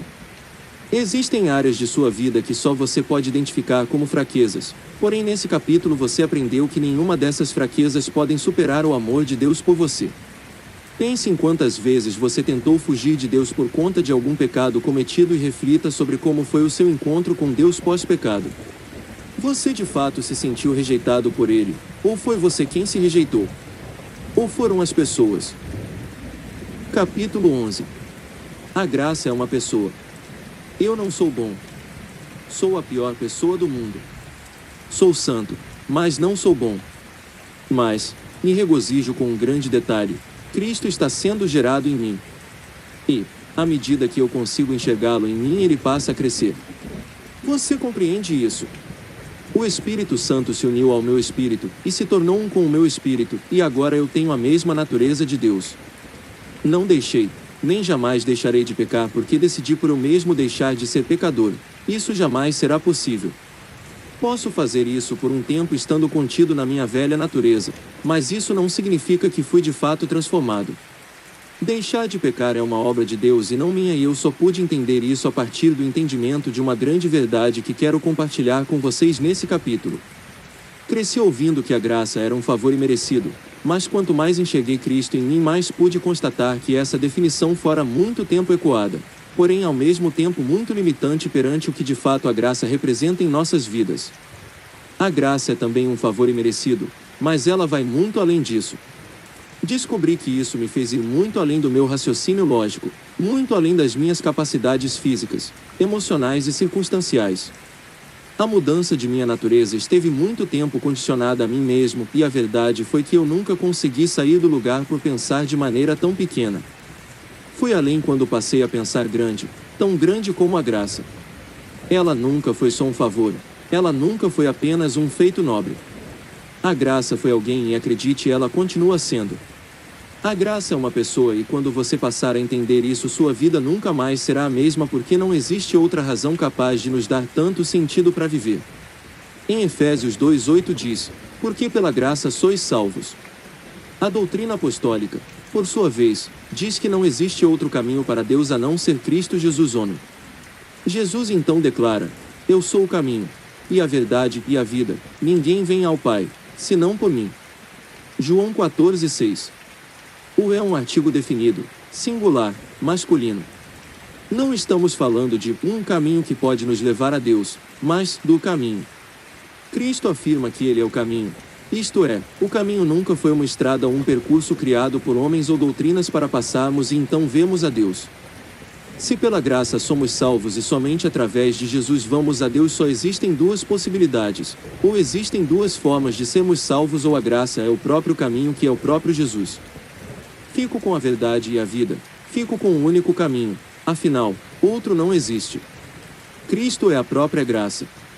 Não há salvação a não ser em Cristo.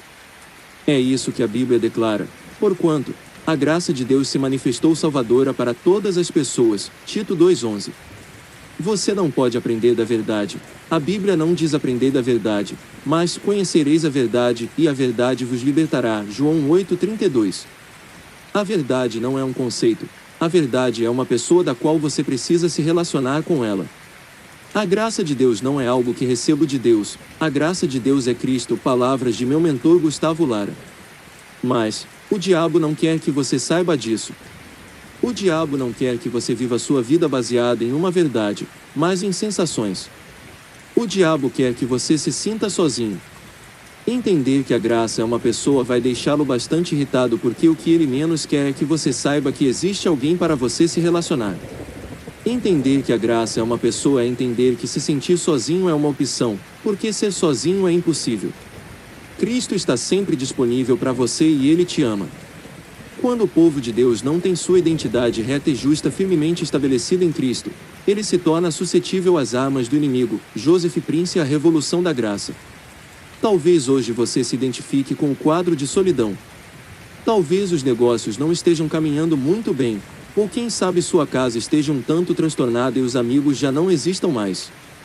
Talvez as investidas estejam sendo muito pesadas para a sua estrutura. Ao menos é isso que você tem pensado sobre si mesmo. Sou uma estrutura muito fraca. A falta de entendimento acerca da pessoa de Cristo em nós enfraquece a nossa alma e comumente fortalecem as artimanhas de Satanás. Temos ainda resquícios de uma geração que apregoou um ensinamento um tanto incoerente para o povo de Deus.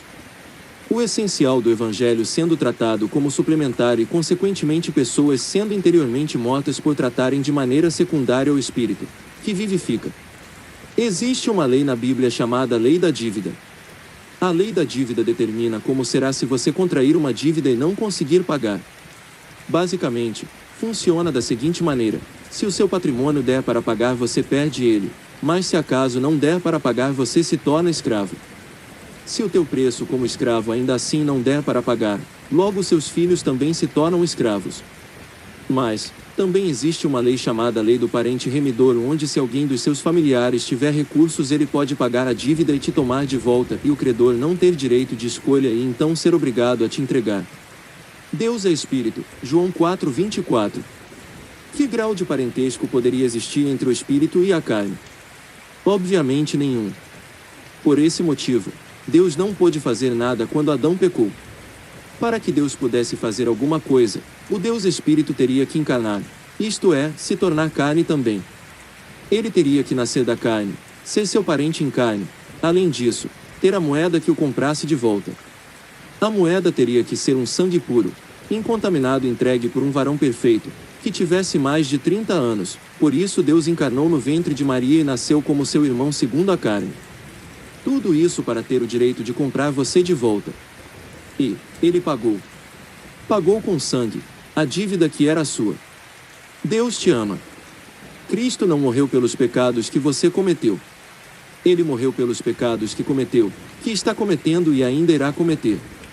Talvez para algumas pessoas esse discurso pareça um discurso um tanto perigoso por ainda viverem debaixo de um jugo. Porém, uma vez que entendemos a maravilhosa graça de Deus, não somos mais ofendidos ou agredidos pela lei. Nos tornamos conscientes de que uma lei escrita em pedras não pode mudar a vida de ninguém. O que muda a vida de um homem é a lei escrita no coração. Se elas de fato tivessem esse poder, elas teriam mudado o povo de Israel. O povo, não tão somente, não mudou, como também morreu. Se eles tivessem comido do pão da vida, certamente, não teriam morrido. Eu sou o pão da vida, aquele que vem a mim não terá fome, e quem crê em mim nunca terá sede. João 6,35. Imagine que você está devendo a alguém. Você não consegue pagar. Então, um credor vai até a sua casa e aos berros chama por você. E sua mãe abre a porta porque não está sabendo de nada. E ela pergunta: o que é que está acontecendo? E o credor pergunta por você. E quando você ouve aqueles gritos, você já corre lá porque você já sabe quem é. É alguém que está indo cobrar uma dívida e a dívida é sua. E o credor te vê e pergunta: cadê o meu dinheiro? E você diz: eu não tenho. Então ele saca uma arma e aponta para você. Porém, no momento em que ele vai atirar, sua mãe pula na frente e recebe o tiro no seu lugar e de forma agonizante cai aos seus pés. E o credor, olhando firmemente aos seus olhos, diz: agora está pago. Eu te pergunto, após ver sua mãe morrendo agonizando em seus pés, você faria uma dívida nova? Pois então, é simples. No dia em que você entender que Jesus fez isso por você, você vai parar de pecar. Avance em fé. Porque no Evangelho é revelada a justiça de Deus, uma justiça que do princípio ao fim é pela fé, como está escrito: o justo viverá pela fé. Romanos 1,17. Porque de maneira muito sutil, o Evangelho tem se dividido. Todavia, qualquer Evangelho que não tenha Cristo como centro e a fé nele como base, não se pode considerar. É muito comum vermos pessoas que se converteram ao Evangelho da fé, mas que após terem crido em Cristo passam a ouvirem tantos discursos de obras que a caminhada fica pesada. Quanto mais erros cometem, mais desanimados ficam, e o Evangelho da fé passa a avançar para o Evangelho das obras, onde Cristo perde o seu lugar principal e passa a ser coadjuvante, falado apenas nos finais dos sermões, esquecido durante toda a mensagem e consequentemente durante toda a caminhada cotidiana. Corromper o Evangelho da graça é como direcionar pessoas a uma vida sem resultados. É como dar a elas um enorme mar de amor e fazê-las acreditar que esse mar deixará de existir se não tiverem bons remadores que exerçam muito bem suas funções. Sem direito a sequer cansar os braços, sem direito de sequer sentir frio durante uma madrugada ou medo, se acaso surgir uma tempestade. Eles são obrigados a serem perfeitos para que possam desfrutar de todo o amor que o mar oferece. Eles são obrigados a se reafirmarem para aqueles que pregam, que são de fato bons o suficiente para estarem ali. Como se alguém tivesse o direito de te tirar e colocar na hora que bem entender em um lugar que nem foi ele quem conquistou. Não é de obras em obras. É de fé em fé. Nossa luta não é para mostrar que somos bons, mas para crermos que para sempre Cristo é o nosso justificador. Nosso esforço deve estar centralizado em propagar que Cristo é o Alfa e o Ômega. Aquele que no início de nossa caminhada nos faz companhia durante o nascimento do propósito, mas que nunca nos abandona até chegarmos aos passos mais firmes. Ele está conosco. Crer nisso todos os dias é o que nos fará prosperar. O segredo para o sucesso é estarmos apoiados em uma luta já ganha por Cristo. A fim de vencermos os nossos medos e as nossas síndromes de vitimismo, precisamos tomar posse do que já fora conquistado por nós e para nós. Escolhas em fé. Pela fé saiu do Egito, não temendo a ira do rei, e perseverou, porque via aquele que é invisível. Hebreus 11:27. Embora tenha sido quem escreveu as leis, Moisés deu grandes passos em fé. Sem imaginar que um mar todo se abriria, ele perseverou sem se arrepender. A Bíblia vai dizer que ele preferiu ser maltratado com o povo de Deus a desfrutar os prazeres do pecado durante algum tempo. Ver Hebreus 11:25. Viver em fé é viver como quem enxerga Deus em todas as situações, sejam elas boas ou ruins. Afinal, o melhor já foi feito e por isso podemos nos alegrar. É crer que nenhuma situação momentânea pode se comparar com o que nos espera vivendo uma vida de fé em Cristo Jesus. Ao falar de passos em fé, me vem à memória duas histórias incríveis escritas na Bíblia Sagrada. A história da mulher do fluxo de sangue e da filha de Jairo. Ver Marcos 5:21-43. Refletindo sobre Jairo nessas histórias, sem dúvidas, posso afirmar que precisamos de Jairos em nossos dias. Precisamos de verdadeiros avivadores da nação capazes de crerem que Jesus é capaz de estancar a hemorragia da mulher velha e também despertar a moça jovem. Essas mulheres simbolizam a igreja, mais especificamente, duas gerações da igreja, duas gerações, porventura, muito distantes. Nos últimos anos as gerações estão mudando em um prazo de tempo muito menor e simultaneamente a linguagem das igrejas mudaram de maneira muito radical, onde quem não mudar vai deixar de ser. Não dá para defendermos as ideias do passado quando crescemos em conhecimento e amém por isso. Certo dia, um homem disse para mim que eu era um pregador herege. Ele dizia de maneira muito convicta que Deus não anulou a lei, que ele a havia feito para que fosse cumprida. Então respondi a ele: de fato Deus não anulou a lei, meu amado. Ele não anulou a lei em Mateus 5:17 e deixou muito claro isso. Você está certo. Olha o que Jesus está dizendo aqui: não cuideis que vim destruir a lei ou os profetas. Ele não anulou a lei para que um homem a cumprisse e através desse homem todo mundo fosse salvo. Mas temos ainda a parte B do versículo que diz assim: não vim abrigar, mas cumprir. Jesus fez essa declaração antes de cumprir a lei. Ele não poderia destruí-la antes, para ter o que cumprir. Porém, após cumpri-la ele a aboliu. Está escrito em 2 Coríntios 3:11, porque, se o que era transitório foi para a glória, muito mais é em glória o que permanece. A aliança estabelecida com Moisés se tratava de uma aliança transitória. A nova aliança, por sua vez, uma aliança eterna. Por um homem o pecado entrou no mundo, e por um homem o pecado teve que sair do mundo. Isso não tem nada a ver conosco, o foco é um homem que destruiu o pecado. Se aquilo que foi transitório teve glória, imagine a glória do que vai permanecer para sempre, inclusive em você. Existe glória sobre você. Tendo, pois, tal esperança, usamos de muita ousadia no falar. 2 Coríntios 3:12. Nova geração, não tenha medo de ensinar os mais velhos a crerem. Filhos, não tenham medo de ensinarem seus pais o poder de acreditarem em Cristo. A perspectiva de se viver em fé gera em nós ousadia no falar. Avançar em fé é reproduzir de maneira prática a glória que está sobre nós e que jamais se afastará, pois esta permanece para sempre. Há tanta glória no falar de quem reproduz a graça que esta glória afronta a própria religião. Mas, não se incomode com isso, porque não é a religião que irá te salvar e nem mesmo a igreja. Quem salva todos nós e sempre será Cristo, aquele que não esperou 60 ou 70 anos para começar a salvar, antes mesmo de existirem quaisquer que sejam as doutrinas ou escritos já salvava. É a partir desse Cristo que eu tomo as minhas decisões. É nessa verdade que temos que nos apoiar. Só assim conseguiremos viver um dia de cada vez carregando dentro de nós a glória de Deus. Reflexões para vivermos dias de glória. Está muito claro que somente a graça é capaz de produzir em nós a verdadeira santidade reproduzida na pessoa de Jesus. É quando as máscaras caem que conseguimos ser de verdade quem somos. Escondidos atrás da lei, somos despertados a projetar uma imagem ao invés de sermos a imagem de Cristo na terra.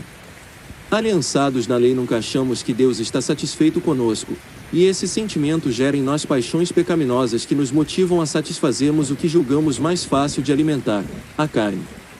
Por exigirmos muito de nós e nos relacionarmos de menos com Ele, desconfiguramos a verdadeira graça. Qual era a sua visão sobre a graça antes de ler esse capítulo? O que mudou em sua mente após essa leitura? Após ler esse capítulo, já está preparado para reproduzir a glória eterna que está disponível para você? Escreva abaixo: como você fará isso?